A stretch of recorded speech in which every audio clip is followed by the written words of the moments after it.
बड़ी बहू वर्सेस छोटी बहू। भाई जो अच्छी बहू है वो तो अच्छी ही रहेगी और जो बुरी उसका क्या कहना। लेकिन क्या हो कि दोनों ही बुरी हो और बनने की कोशिश करे अच्छी। माँ जी ये लीजिए आपका चश्मा और ये रहा तेल। अरे ले आई तो चश्मा, पर तेल किस लिए? कैसी बात कर रही है माँ जी, ये तेल मैंने अपने घर से मंगाया है। वो आपके घुटनों में दर्द रहता है ना, इसलिए मैंने माँ से कह के आपके लिए एक बढ़िया तेल मंगाया है। घुटनों पर लगाते ही आपका दर्द चला जाएगा। है सच्ची? तब तो मुझे एक बार लगाकर देखना ही होगा। माँ जी आप बोले तो मैं लगा दूं क्या? अरे नहीं नहीं बहू, बाद में लगा लूंगी मैं। माँ जी अब मैं आ ही गई हूँ तो लाइए ना, मैं मालिश कर देती हूँ, आपको आराम मिलेगा। वैसे जिठानी जी ऐसे तेल बहुत मिलते हैं, इसका मतलब ये तो नहीं कि हर तेल असर करता ही है। माँ जी आप ये छोड़िए और आप इन दवाइयों को खाइए। सोना बहू ये किस चीज की दवाई है? माँ जी ये विटामिन की दवाई है, ये दर्द कम करने में मदद करेगा। तुम दोनों ऐसा करो, इनको यहीं रख दो और अंदर जाकर काम करो। सोना और मोना अंदर चली जाती है। शाम को बहू जल्दी से खाना परोस दे, बहुत भूख लगी है। हाँ माँ जी क्यों नहीं, आज का खाना सब आपकी पसंद का बना है। वाह भाभी, आज क्या मम्मी का बर्थडे है जो आपने सारा खाना मम्मी की पसंद का बनाया है? वैसे लग रहा है कि आप दोनों में कोई कंपटीशन चल रहा है। माँ जी आप ये खाना छोड़िए, ये सब आपकी सेहत के लिए ठीक नहीं है। इस खाने में बहुत तेल और मीठा है जो आपकी सेहत पर बुरा असर डाल सकता है। आप ये खाइए, ये एकदम हेल्दी है। ये क्या है मोना बहू? माँ जी ये हरी सब्जी, रोटी और सलाद है जो आपके लिए एकदम ठीक और अच्छा है। भाभी जरा हमारी तरफ भी ध्यान दीजिए, घर में माँ के अलावा और लोग भी है। यहाँ कोई बेस्ट बहू का कंपटीशन नहीं चल रहा जो आप लोग माँ को इम्प्रेस कर रहे हो। ये आपको कैसे पता? मतलब ननद जी ये आप क्या बोल रही हैं?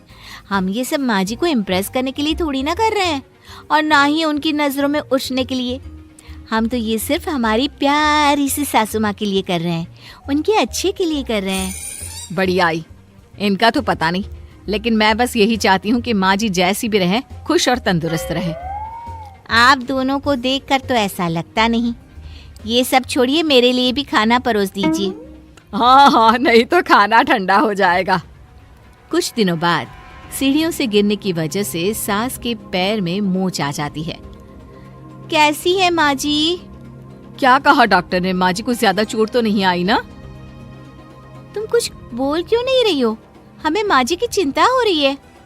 भाभी अगर इतनी ही चिंता हो रही थी तो आप माँ को देखने, उनका ख्याल रखने के लिए हॉस्पिटल क्यों नहीं आई? अब वो मुझे लगा तुम और देवर जी और ये हॉस्पिटल में है तो घर का ख्याल रखने के लिए भी तो कोई होना चाहिए। और वैसे भी मैं घर की बड़ी बहू हूँ, सोना तो इतना ज्यादा जानती भी नहीं है घर की चीजों के बारे में। बस मुझे और कुछ नहीं सुनना। डॉक्टर ने माँ को कुछ दिनों के लिए बेड रेस्ट करने के लिए बोला है और ये माँ की दवाइयाँ हैं, टाइम पर देने को कहा है। लाओ, माँ को दवाई टाइम से देना भूलना नहीं। और हाँ, रोज रात को हम में से किसी एक को माँ के साथ रुकना होगा। अरे लेकिन वो क्यों? माँ को रात को प्यास लगी या वॉशरूम जाना होगा तो?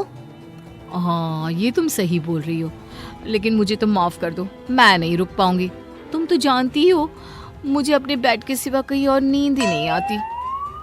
अब मैं क्या कह रही थी कि तुम ही रात को माँ जी के साथ सो जाओ ना। तुम्हारी माँ है, तुम्हारे सिवा उनको कोई अच्छे से कैसे समझ सकता है, और तुम उनके साथ रहोगी तो उनकी जरूरतों का ख्याल अच्छे से रख पाओगी ना। वो तो मैं रुकी जाती, लेकिन बस मैंने पूछा क्योंकि सारा दिन मैं ही तो थी, सोचा रात को आराम कर लूं। पर कोई बात नहीं, ठीक है, मैं माँ के साथ रुकूंगी। अच्छा हुआ मैंने इसे रुकने के लिए बोल दिया। रात को कौन अपनी नींद बर्बाद करे। घर पर 2-4 मिनट के लिए शो ऑफ तो फिर भी कर लेती हूँ, लेकिन रात भर अस्पताल में ना जी ना। सही कहा, ऊपर से सुबह भी इतनी जल्दी उठना पड़ता है। चलो अब सो जाते हैं, अपनी माँ का ख्याल खुद को ही तो रखना होता है। कुछ दिनों बाद जब सास पूरी तरह से ठीक हो जाती है। अच्छा हुआ माँ जी, अब जल्दी ठीक हो गई। आप नहीं जानती मैं कितनी परेशान थी। सारा सारा दिन भगवान के सामने जाप करती रहती थी आपके लिए। परेशान क्यों? तुम तो मुझे एक बार ठीक से देखना तो दूर, पूछने के लिए तक नहीं आई। परेशान कैसे हुई? आप ये क्या बोल रही हैं? आप नहीं जानती मुझे आपकी कितनी चिंता हो रही थी। माँ जी, आप सही कह रही हैं। इसको आपकी चिंता होती तो ये आपको देखने आती, पर ये आपको देखने नहीं आई। असली चिंता तो मुझे हो रही थी आपकी। माँ, आपको यूं ठीक होता देख मुझे कितना अच्छा लग रहा है, मैं आपको बता नहीं सकती। मोना भाभी, आप माँ को देखने आ भी गई तो आपने कोई बड़ा काम नहीं किया। आप बस आती थी, माँ का हाल चाल पूछती थी और फिर चलते बनती थी। इसके अलावा आपने और कुछ किया क्या? वैसे तो मैं जब तक ठीक थी मुझे तुम दोनों की ज्यादा जरूरत नहीं थी, तो तुम दोनों मेरे इर्द गिर्द मंडराती रहती थी। लेकिन जब मुझे तुम दोनों की सबसे ज्यादा जरूरत थी तो तुम दोनों ने मेरा साथ छोड़ दिया। बहू, ये दिखावा नहीं तो और क्या है? हाँ माँ, आप एकदम ठीक बोल रही हैं। ये बस आपको हम सबको दिखाने के लिए अच्छी बहू का नाटक करती थी। नहीं नहीं माँ जी, अरे बिल्कुल नहीं माँ जी, मुझे सच में आपकी चिंता थी। बहू, अगर चिंता होती तो मेरे बुरे समय में तुम दोनों कहाँ थे? यह कैसी चिंता है जो बुरा समय आने पर दिखता ही नहीं है? बहू, मैं चाहती हूँ कि तुम लोग दिखावे के लिए मेरी चिंता मत करो। करनी है तो सच्ची में करो, इससे मुझे भी अच्छा लगेगा और तुम लोगों को भी। सोना और मोना को अपने किए पर पछतावा होता है और वो अपनी सास से माफी मांगती हैं।